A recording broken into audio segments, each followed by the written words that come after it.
Hey everyone, welcome back to my channel. In today's video, I will show you how to cancel your NovelFlow subscription on your phone. Let's get started. First, unlock your phone and open the Settings app. It looks like a gray gear icon. At the top of the settings, tap on your name or Apple ID. This will take you to your account settings. Next, tap subscription. Here you will see all the subscription linked to your Apple ID.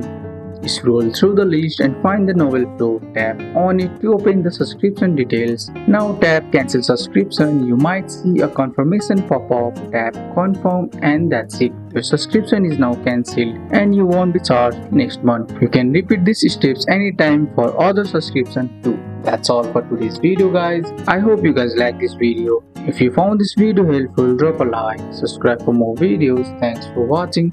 See you in the next one.